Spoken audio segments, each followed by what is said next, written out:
ছায়া বৃক্ষ। নিবেদনে রাষ্ট্রবিজ্ঞান বিভাগ, বহরমপুর গার্লস কলেজ। পথের দেখা।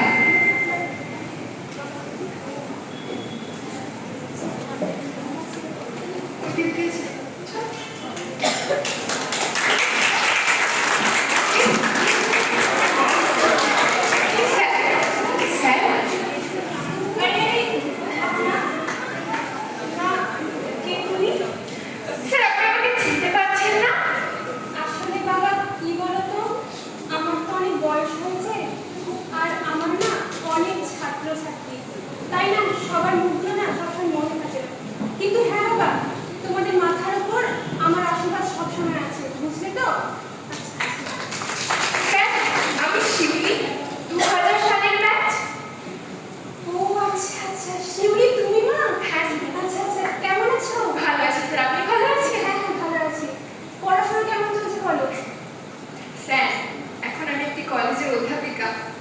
তুমি কলেজের অধ্যাপিকা হয়েছো? হ্যাঁ স্যার। এই তো দারুণ খবর শোনালে মা। আচ্ছা আচ্ছা, শোনো মা, আমার একটু কাজ আছে বুঝলে তো, তো একদিন আমার বাড়ি এসো, হ্যাঁ? গল্প হবে, তুমি খুব ভালো খবর, খুব ভালো খবর। আচ্ছা মা, হ্যাঁ আসি, হ্যাঁ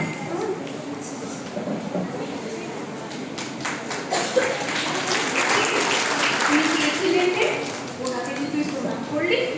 উনি হলেন আমার স্যার। অবশ্য শুধুমাত্র স্যার বলে ওনাকে সম্বোধন করা আমার মনে হয় ঠিক হবে না। উনি হলেন একজন আদর্শ মানুষ। আদর্শ মানুষ? কেন, কি এমন করেছিলেন উনি? আমি যদি এখন তোকে ওনার কথা বলতে বসি না, হয়তো আমার সারা জীবন লেগে যাবে, কিন্তু ওনার গল্প শেষ হবে না। তুই কি ওনার গল্প শুনবি? শোনাবি? অবশ্যই শোনা। শোনা তাহলে। চল, তাহলে আমি তোকে আমার গল্প দিয়েই শুরু করি। চল। সাল 2000, বর্ষার এক দুপুর। কলেজের একটি ছোট্ট ঘরে একজন ছাত্রী কাঁদতে কাঁদতে প্রবেশ করল। শুরু হচ্ছে 10 টাকার গল্প।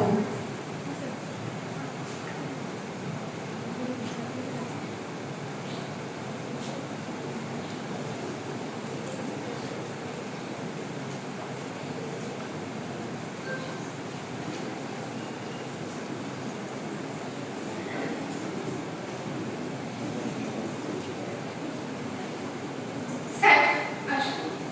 হ্যাঁ হ্যাঁ বাবা, এসো। কি হয়েছে বাবা, তুমি আজকে এত চুপচাপ কেন? বসো বসো। এ কি, তুমি কাঁদছো কেন? কিছু হয়েছে তোমার বাড়িতে? বাড়িতে কোনো সমস্যা? স্যার, বলছিলাম যে আমি আর পড়তে পারবো না স্যার। কেন বাবা, তুমি তো পড়াশোনায় খুব ভালো, তুমি, তোমার উজ্জ্বল ভবিষ্যৎ বাবা। কি হয়েছে, কি হয়েছে বলো আমাকে।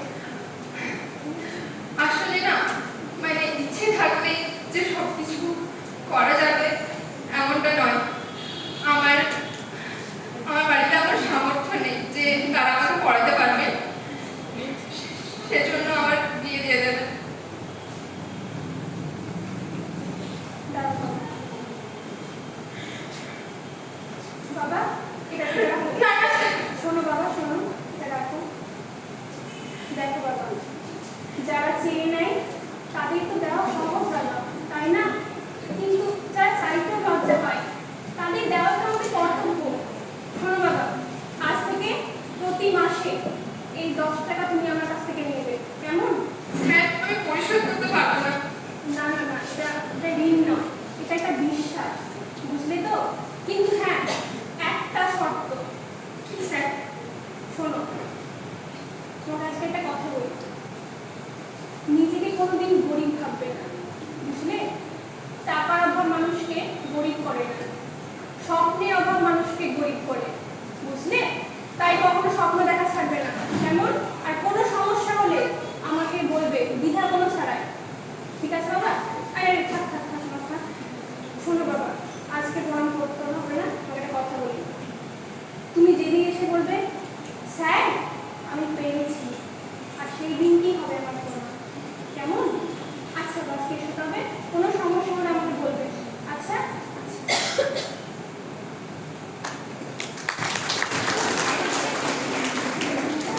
বছর কেটে গেল, কোর্সও শেষ হলো।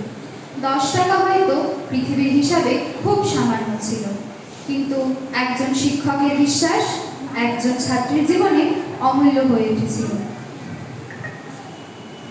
তারপর কি হলো দিদি? তুই কি সত্যি সেই টাকা দিয়ে আমার পড়াশোনা করেছিলি নাকি উড়িয়ে দিয়েছিস? না বাবা, উড়িয়ে দিই।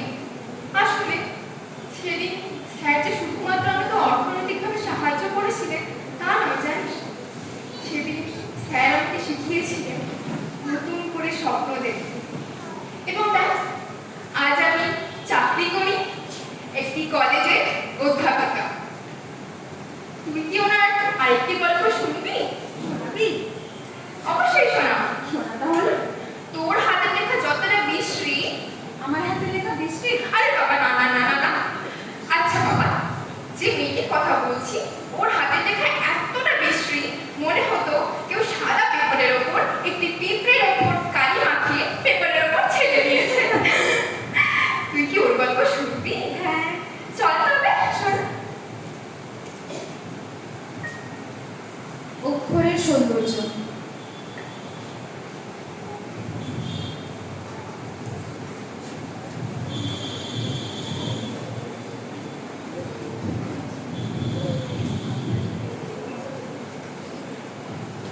বিভাগের ক্লাসরুম, স্যার ক্লাস নিচ্ছেন। শোনো বাবা, আজকে না আমরা প্রেজেন্টটা পরে করবো, কেমন? আজকে আমরা পড়াশোনায় আলোচনা করবো, ঠিক আছে? আচ্ছা, আমরা এটা একদিন কি পড়াচ্ছিলাম যেন? হবসের মানব প্রকৃতি সম্পর্কে, তাই না? আচ্ছা, তোমরা বলো তো হবস মানব প্রকৃতি সম্পর্কে কি বলেছিল? স্যার, হবস বলেছিল মানুষের স্বার্থপরের জন্য। আচ্ছা, খুব ভালো, খুব ভালো। আচ্ছা, আজকে না আমরা ক্লাসটা এখানে শেষ করলাম, কেমন? এরপরের দিন আমরা ক্লাস শুরু করবো আবার। আর শোনো, তোমাদের কথা বলি, তোমরা এভাবে মন দিয়ে পড়াশোনা করো, কেমন? আচ্ছা, এসো এসো। মৌ, মা তুমি তো দাঁড়াও তো, এই দাঁড়া দাঁড়া দাঁড়া। আজ তো মনে হয় মৌ আবার কথা বলবে। তোর হাতের লেখা তো খুবই বাজে, আমিও দেখেছি। বাবা, আমিও হাতের লেখা দেখেছি, সত্যি খুব ওরে বাজে। চল, চল, দাও তোমাকে।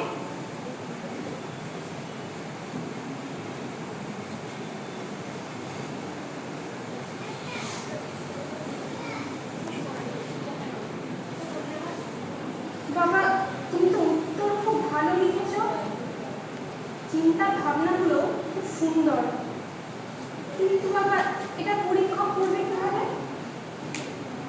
আমি চেষ্টা করি স্যার, কিন্তু হয় না। আমার এই হাতের লেখার জন্য অনেকেই বলে তুই কোনোদিন ভালো রেজাল্ট করতে পারবি না। তোমাকে কথা বলে? হ্যাঁ স্যার। আচ্ছা, দাঁড়াও। স্যার, এটা রাখো।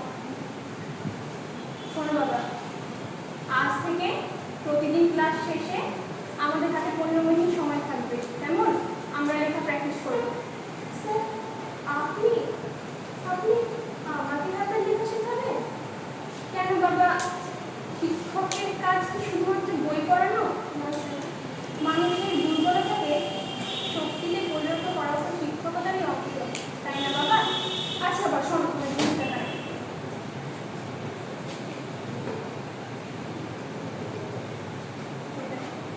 দেখো, অক্ষর শুধু লেখা নয়, বুঝলে তো? এটা একটা মানুষের পরিচয়। যে অক্ষর সুন্দরভাবে লিখতে শেখে সে নিজের জীবনটা বুঝিয়ে নিতে শেখে, বুঝলে? তাই আমরা প্রতিদিন ক্লাস শেষে 15 মিনিট করে প্র্যাকটিস করবো, কেমন? আচ্ছা, তুমি লেখো তো দেখি। আমি হ্যাঁ হ্যাঁ, লেখো লেখো লেখো।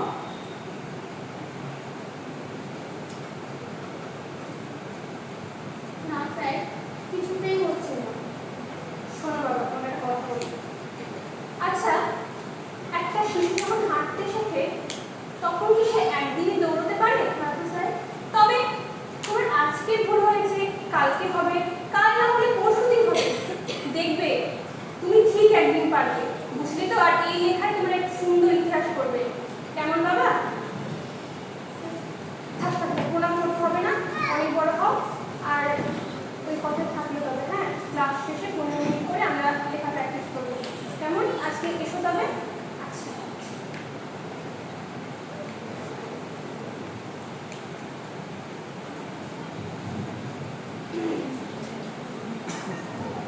এক দিন নয়, এক সপ্তাহ নয়, এক মাস নয়, প্রায় 1 বছর, প্রতিদিন ক্লাস শেষে 15 মিনিট। একজন শিক্ষক লিখেছেন আর একজন ছাত্রী শিখেছে। এই দিদি, ওই বললি না তো, তারপর কি হলো? দিদিটা কি সত্যি ভালো লিখতে শিখেছিল নাকি সে আগের মতোই ছিল? ও যে শুধুমাত্র ভালো লিখতে শিখেছিল তা নয়, বরং আজকের দিনে দাঁড়িয়ে ও একটি নামকরা কলেজের অধ্যাপিকা। তাই? হ্যাঁ।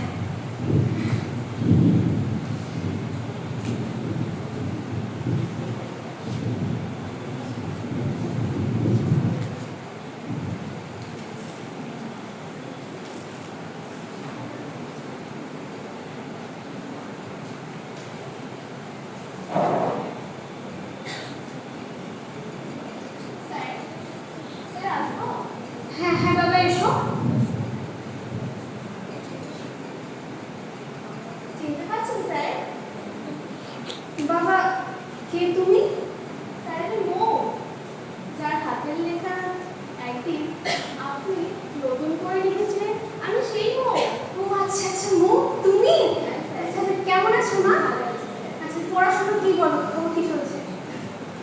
স্যার, আমি আপনার আশীর্বাদে বর্তমানে একজন অধ্যাপিকা। তুমি অধ্যাপিকা হয়েছো? আরে বাবা, এ তো দারুণ খবর শোনালে। স্যার, আমি শুধুমাত্র চাকরিই পাইনি, আমি প্রতিটা দিন আপনার সেই অসমাপ্ত ক্লাসগুলোও চালিয়ে যাচ্ছি। আজ যখন আমি ক্লাসে লিখি, আমার অনেক ছাত্রই বলে, ম্যাডাম আপনার হাতের লেখাটা খুব সুন্দর। আর তখন আমি মনে মনে বলি, এটা কেবল আমার হাতের লেখা নয়, এটা আমার সেই শিক্ষকের হাতের লেখা। স্যার, আপনার মনে আছে সেদিন আপনি আমাকে একটি কলম তুলে দিয়েছিলেন, আর আজ আমি আরেকটি কলম আপনাকে ফেরত দিতে এলাম। বাবা শোনো, তুমি কলমটা নিজের কাছে রাখো। তোমাকে একটা কথা বলি, কলম ফেরত দেওয়ার জিনিস না, বুঝলে তো? এটা এক হাত থেকে আরেক হাতে পৌঁছে যায়। কেমন? তোমার সেদিন যেমন হাত কাঁপছিল, আমি তোমার হাতটা ধরেছিলাম, ঠিক তেমনই তুমি তো অধ্যাপিকা, তাই তোমার কোনো কলেজে ছাত্রী বা ছাত্র কোনো হাত কাঁপলে তুমিও তার হাতটা এভাবে ধরবে, বুঝতে তো বাবা? আরে আরে, থাক থাক থাক থাক, অনেক বলবো।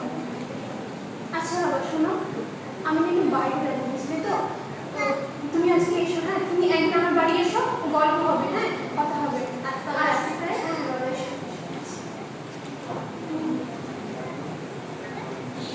একজন শিক্ষক তার ছাত্রকে শুধু শিক্ষা দেন না, একদিন সেই ছাত্রের মধ্যে তিনি নিজেকে রেখে যান। দিদি দিদি, আমাকে আর একটা গল্প শোনা না। দেখি দেখি, কাছে আয়। না, জ্বর তো তোর আসেনি। হঠাৎ এমন কি হলো যে তুই তোর প্রিয় ফোনকে বাদ দিয়ে আমার গল্প শুনতে এত আগ্রহী হয়ে উঠলি? তুই শোনাবি না, আমি চলে যাবো। আচ্ছা বাবা, রাগ করিস না, শোনাচ্ছি। ঠিক তুই যেমনটা দুরন্ত, এরকমই কি দুরন্ত মেয়ে ছিল আমাদের কলেজে।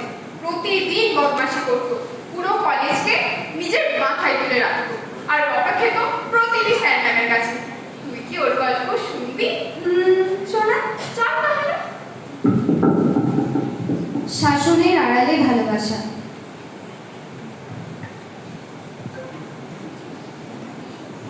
রাষ্ট্রবিজ্ঞান বিভাগের করিডর, ক্লাসের বাইরে কয়েকজন ছাত্রী দাঁড়িয়ে আলোচনা করছে। পরিবেশ উত্তেজনাপূর্ণ।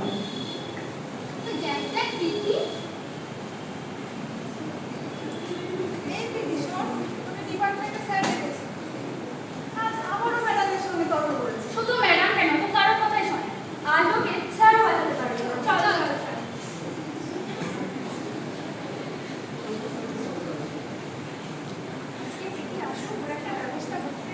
স্যার আসবো? হ্যাঁ প্রীতি, এসো।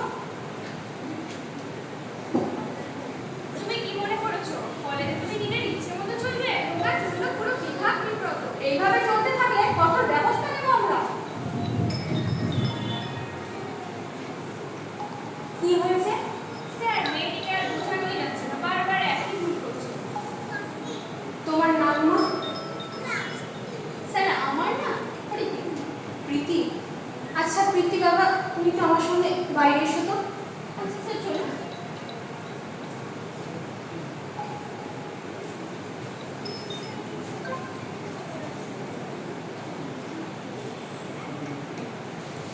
বাবা, তুমি রাগ করেছো? না তো স্যার। সবাই তোমার মিথ্যে কথা বলছে, তোমার ভুলের কথা বলছে, তাই তুমি রাগ করেছো, তাই না? আচ্ছা বাবা, তোমার যে কষ্টের কথা আমাকে বলো তো। স্যার, আপনি আমার কষ্টের কথা জানতে চান? হ্যাঁ বাবা। আজ পর্যন্ত কেউ জিজ্ঞেস করেনি, কেউ জানতেই চায়নি। সবাই শুধু বলে তুই খারাপ, তুই খারাপ। আর তুমি তুমি কি মনে করো মা? আমি আমি জানি না স্যার। আচ্ছা বাবা, শোনো, তুমি এদিকে এসো। আচ্ছা, এটা তো গাছ, তাই না? হ্যাঁ। এই গাছটা তো শুকিয়ে গেছে, তাই না? আচ্ছা, আমরা কি এটাকে ফেলে দেবো? না স্যার, ফেলবেন কেন? গাছটাতে জল দিলেই তো গাছটা বেঁচে যাবে। তবে গাছটা শুকিয়ে গেছে, তবুও আমরা গাছটাকে ফেলবো না। তবে কি করে আমরা একটা মানুষকে একটা ভুলের জন্য ফেলে দিতে পারি বলো তো? শোনো বাবা, তোমার একটা কথা বলি। তুমি তোমার রাগের মধ্যে আটকে আছো, বুঝলে তো? শোনো, আমরা তো শিক্ষক, তাই তুমি কোনো ভুল করলে সেই ভুল আমরা বোঝাবো তোমাকে, ঠিক আছে? স্যার, এই যে আপনি বোঝালেন, আমি যদি এই ভুল আবার করি তখন এইভাবে বোঝাবেন? আবার বোঝাবো আমরা? আবার বোঝাবেন? শোনো বাবা, দেখো, তুমি যদি 1000 বার ভুল করো, তোমাকে আমরা 1000 বার বোঝাবো। কারণ শিক্ষকের কাজ তো এটাই, তাই না বাবা? স্যার, আজ পর্যন্ত আমাকে কেউ এইভাবে বোঝায়নি। কেউ আমার কষ্টের কথা জানতেও চায়নি। সবাই শুধু বলেছে আমিই নাকি খারাপ। কান্না করো না মা, চুপ করো, তুমি শান্ত হও, কান্না করো না। তোমাকে একটা কথা বলি, দেখো, যে ছাত্র সব থেকে বেশি শাসন পায়, সে যে সবসময় খারাপ ছাত্র তা কিন্তু নয়। সেই কখনো কখনো কিন্তু সব থেকে ভালোবাসার অভাবে থাকে, বুঝলে তো বাবা? থাক থাক থাক, প্রণাম করতে হবে না, থাক থাক। শোনো, তুমি আমাকে একটা কথা দাও না। ঠিক আছে স্যার। তুমি যে বিভাগের স্যার ম্যামকে সব থেকে বেশি কষ্ট দিয়েছো, আজ থেকে সেই বিভাগে স্যার ম্যামকে তুমি সব থেকে বেশি সাহায্য করবে, কেমন বাবা? আর শোনো, তুমি খারাপ মেয়ে নাও, তুমি ভালো মেয়ে, তুমি খুব ভালো মেয়ে, বুঝলে তো? মন দিয়ে পড়াশোনা করো, কোনো সমস্যা হলে আমাকে বলবে, কেমন? আচ্ছা বাবা, এসো, কান্না করো না।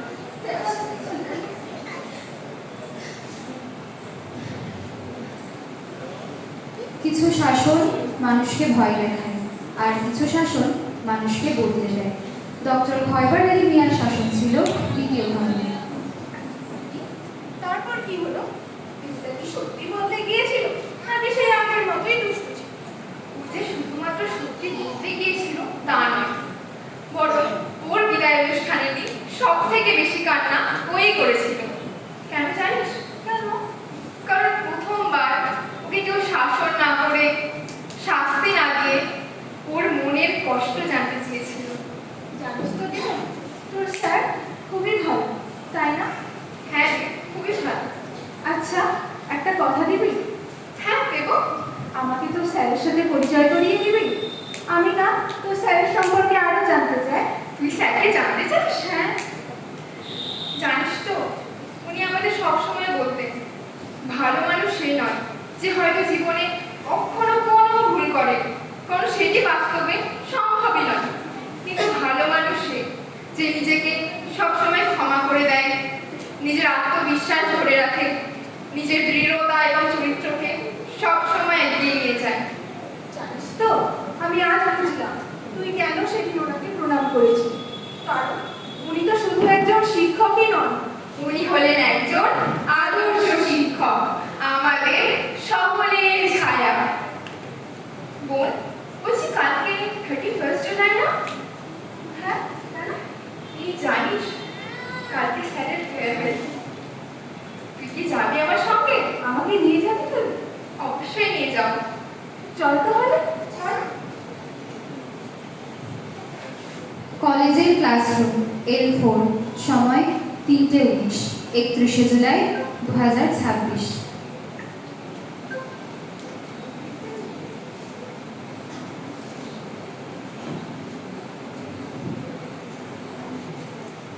নমস্কার, সকলকে শুভ অপরাহ্ন।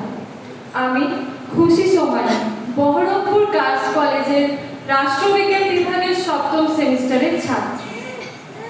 আজ আমরা একজন শিক্ষকের বিদায় অনুষ্ঠান করছিলাম।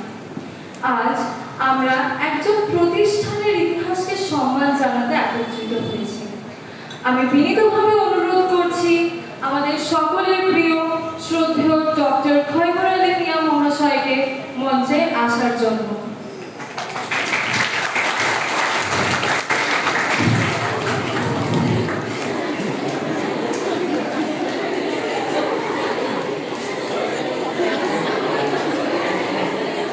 কর্মজীবনের একটি অধ্যায়ের আনুষ্ঠানিক সমাপ্তি ঘটতে পারে, কিন্তু একজন প্রকৃত শিক্ষকের প্রভাব কখনো শেষ হয়ে যাবে। তিনি বেঁচে থাকেন তার ছাত্রছাত্রীদের চিন্তায়, মূল্যবোধে এবং জীবনের প্রতিটি অর্জনে। এই শুভক্ষণে আমি আমাদের বিভাগের বিশেষ কিছু ব্যক্তিবর্গ সহ বর্তমান ছাত্রীদের মঞ্চে উপস্থিত হওয়ার জন্য আহ্বান করছি।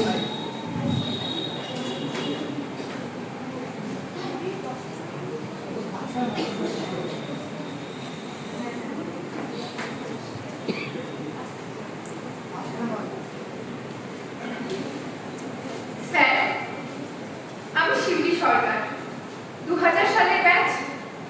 একদিন আমি ভেবেছিলাম যে হয়তো আমার জীবনের একাডেমিক সমাপ্তি সেখানেই হয়ে যাবে, কিন্তু সেদিন আমি একটি নতুন জীবন দান করেছিলেন।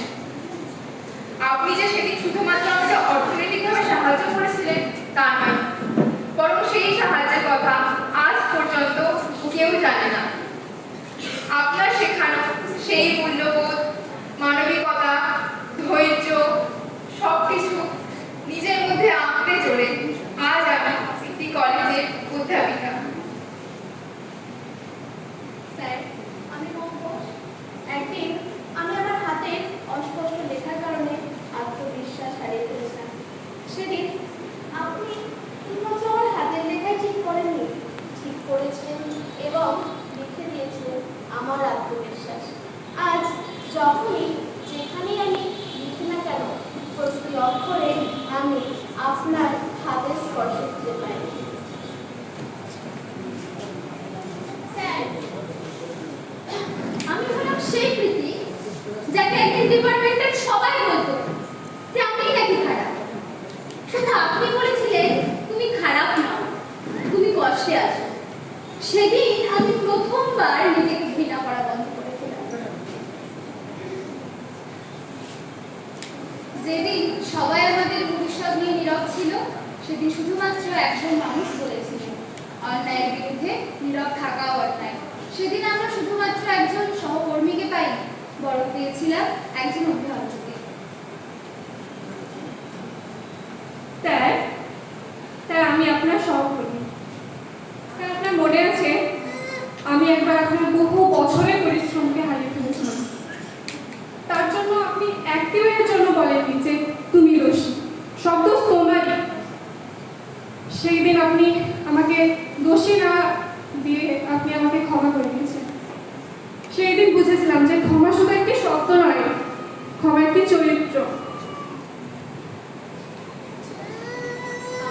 বর্তমান ছাত্রী স্যার, আমরা হয়তো আপনার জীবনের কোনো বড় গল্পের অংশ, কিন্তু আমাদের প্রত্যেকের গল্পে আপনি আছেন এবং আপনার এই প্রভাব ভবিষ্যতেও আমাদের মধ্যেই থেকে যাবে।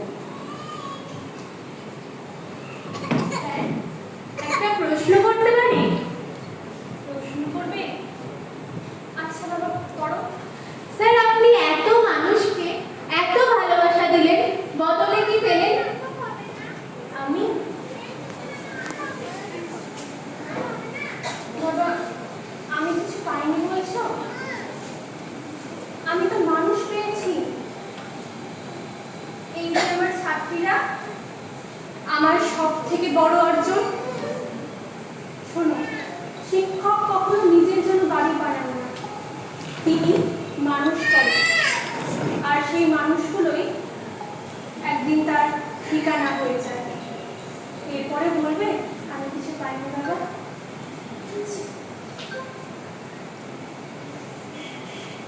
স্যার, আজ আমরা সবাই মিলে আপনাকে আমাদের মনের কথা বলতে চাই। আপনি আপনি আমাদের কাছে আমাদের কাছে শুধুমাত্র শুধুমাত্র একজন শিক্ষক নন, একজন শিক্ষক নন, আপনি আপনি আমার আমার সবার সবার সকলের সকলের ছায়া বৃক্ষ। ছায়া বৃক্ষ।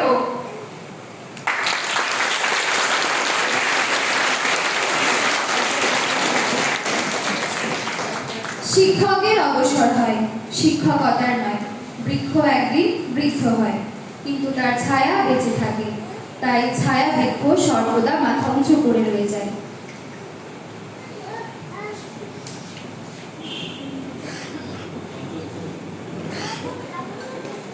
মঞ্চস্থ হলো আজকের নাটক ছায়া বৃক্ষ। এতক্ষণ বহরমপুর গার্লস কলেজের রাষ্ট্রবিজ্ঞান বিভাগে সপ্তম, চতুর্থ এবং দ্বিতীয় সেমিস্টারের ছাত্রীরা সকলে মিলে আমাদের সকলের প্রিয় ডক্টর খয়বর আলী মিয়া স্যারের জীবনের কিছু গল্পকে আমরা আপনাদের সামনে তুলে ধরেছি। ভুল ত্রুটি হতেই পারে, কিন্তু আমরা সেটাই তুলে ধরেছি যেটা আমরা দেখে এসেছি, শুনে এসেছি বারবার। যারা এখন মঞ্চের উপরে দাঁড়িয়ে রয়েছে তারা এই গার্লস কলেজেরই ছাত্রী, তারা প্রত্যেকে নিজের পরিচয়টা একটু দিতে হবে। ধন্যবাদ। আমি অলিভিয়া রহমান, পাস আউট। আমি বাহিদা শবনম, সপ্তম সেমিস্টারের ছাত্রী। আমি পূজা হালদার, সপ্তম সেমিস্টারের ছাত্রী। আমি জিনিয়া খাতুন, সেকেন্ড সেমিস্টারের ছাত্রী। আমি রেশমি মুজাহার, সপ্তম সেমিস্টারের ছাত্রী। আমি সুস্মিতা দাস, সপ্তম সেমিস্টারের ছাত্রী। নমস্কার, আমি শ্রেয়া সরকার, সেকেন্ড সেমিস্টারের ছাত্রী। আমি রিমিতা দাস, আমি সপ্তম সেমিস্টারের ছাত্রী। আমি পলি হালদার, আমি সপ্তম সেমিস্টারের ছাত্রী। আমি শ্রেয়া কর্মকার, সপ্তম সেমিস্টারের ছাত্রী। আমি সোফিয়া খাতুন, আমি সপ্তম সেমিস্টারের ছাত্রী। আমি ফারহা সুলতানা, সপ্তম সেমিস্টারের ছাত্রী। হাসিনা খাতুন, সপ্তম সেমিস্টারের ছাত্রী। আমি খুশি সোমানি, সপ্তম সেমিস্টারের ছাত্রী। আমি ঋষিতা দাস, সপ্তম সেমিস্টারের ছাত্রী। আমি পূজা স্বর্ণকার, সপ্তম সেমিস্টারের ছাত্রী। আমি রমা সরকার, সপ্তম সেমিস্টারের ছাত্রী।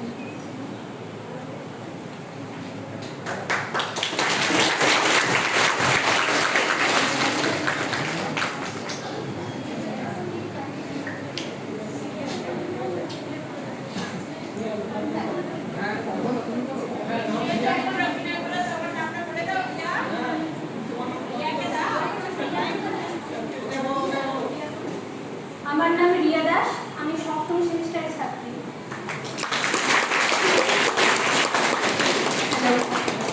এই পুরো যে নাটকটি হলো, এটির যিনি স্ক্রিপ্ট রাইটার তিনি হলেন আমাদের এসআরই শিশান স্যার।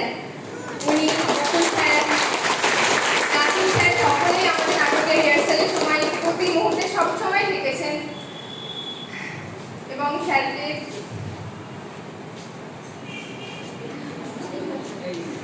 নাটকটি এতক্ষণ ধরে দেখা